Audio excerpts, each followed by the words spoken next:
Hey guys, welcome to the outdoor part of our Zoom experience with you guys. So I'm filming this a few days before you're going to see this, and I'm out on a creek that is near my house, and I wanted to show you guys a way that you can see if the water in your neighborhood or your area is healthy, because that's one of the things that helps us to grow healthy food and to be healthy ourselves, is to have a healthy environment. So some of the factors that we look at when we're looking in a watershed are the bugs that live in the watershed, or what we call macroinvertebrates. So we're going to be doing some dipping today and see if we can find some macroinvertebrates in our creek. So let's talk a little bit about habitats and where our macroinvertebrates are living in the water. There's a few places that you can see if you follow me that are a little bit different from each other. So if you'll come close, videographer, and we'll take a look at some of those places. So in Colorado, our streams are fed by snowmelt, which makes the temperature pretty cold. And that's really good, because when you have a colder temperature, you have more dissolved oxygen in your water. And macroinvertebrates are just like you and me. They need oxygen to live, and they get that oxygen through the water. So the colder their temperatures are, the happier some of them will be. So look here, we have some bigger rocks. We have some logs that have some leaf debris that has come up on them. We have some plants that are in the water. And then a little bit further down, we have some places where there's some finer silt or sediment, like this stuff. So it's pretty fine. It's not moving very much with the water. It's kind of outside of the water. There's a lot of different habitats that you can see just in this creek.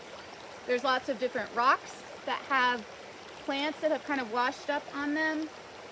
We've got this section here with riffles, which is what you call it when the water moves quickly over the rocks. And all of these different habitats have a different type of macroinvertebrate that lives in it. So we're going to do a little dipping with the net and see what we can find. So there's a couple of things that, if you do this for a living, if you're a scientist, or if you're testing in water quite frequently, you might have some of these supplies to help you check out water health. One of these is what's called a dip net. So you can see that it's got a really fine mesh bottom, and we'll be using this in a second to scoop up, and you can see how it works. So if you're just on your own creek or stream and you want to see what's in there, you could use another kind of net, or you could even just get a tub like this one and scoop things up in it and look, and we'll do that in a second. A couple of other supplies you can use, which you can find around your house: plastic spoons, maybe a magnifying glass. I have one here that's attached to another container so that I can put stuff in it and look down in there. But if you just have a regular magnifying glass, that'll be helpful too. And then I like to use these little keys to help me see what it is that I'm finding. So you can find these keys on the internet. You just look up macroinvertebrate identification key, or a key to aquatic life. You'll look something like this, and you'll be able to see what it is that you're finding.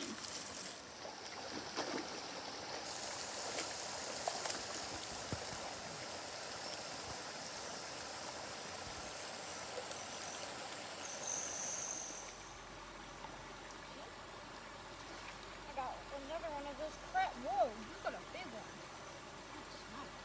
All right, so this one, if you can tell, guys, has some really cool distinguishing characteristics that if we get out our key, Morgan here in a second is going to try to identify what it is. But you guys can see that it has 3 tails, and it has the 3 legs like insects do, and they have, this little guy has some really special characteristics on the side.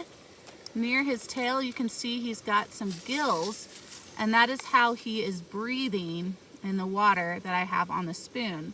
So I don't want to keep him on the spoon too long because I don't want to stress him out, but I want you guys to see up close what he is. So based on that, Morgan, what do you think that he is? Since Put him back in here.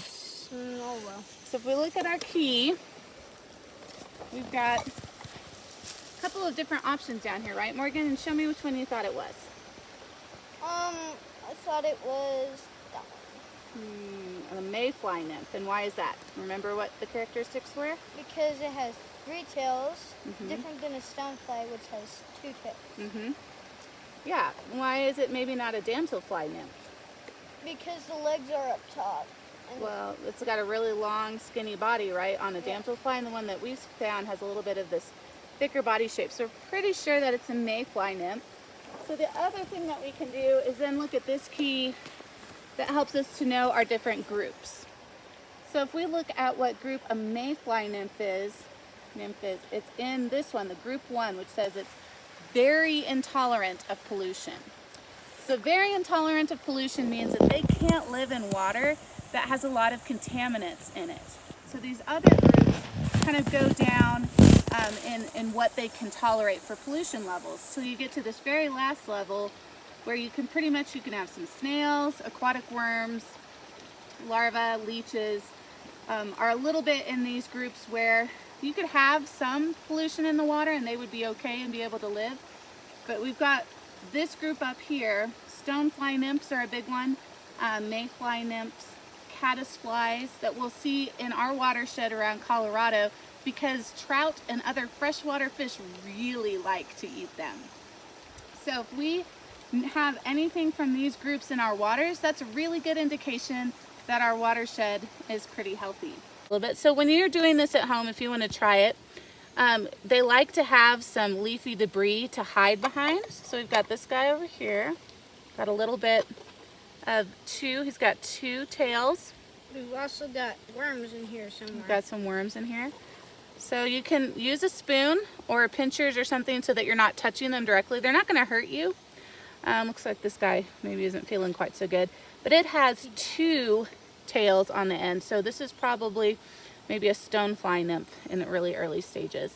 But we also found, some worms in here. Kind of figure out where. There's one. Oh, you're right. Good job. So we don't want to, it's hard to hurt them if we're using pinchers, like tweezers, or a spoon rather than our fingers. They're not going to hurt us. So that's not why I'm doing that. I don't want to hurt them. So then you can do what Morgan's doing. You can either put it in something else, like a little container, and then maybe get your magnifying glass out and take a look at it and see what you see. So aquatic worms, nymphs, everything that other creatures like to eat. So those are the jobs that our macroinvertebrates are doing for us in helping to keep our watersheds healthy. And they're just kind of coexisting in a balanced ecosystem. So all different kinds of creatures need each other to continue living. So when we have that healthy balance, it's just like in your body. If something in your body isn't feeling very good, it kind of makes the rest of your body not feel very good either. So if we're thinking about our ecosystems like that, that's really helpful to remember why macroinvertebrates, they're so small, but they're such a big deal when we're thinking about the health of our rivers and streams. So if you want to see what's living in the creeks and streams around your house, or if you're someplace where you have a little bit of time and you can make something like this, there's a really easy way to do that. And there are some different items that you can get that are just around your house normally. So there's just 3 things, and you can use them to make a viewfinder. So the first thing is a stainless steel or tin can like you would get at the grocery store if you were buying beans or peaches or something like that. And I would recommend getting this bigger size just because you have a little bit more area to look through. So you're going to take off both sides so you can see through it. And then you're going to get some cling wrap or plastic wrap so that you can have a very clear surface to look through.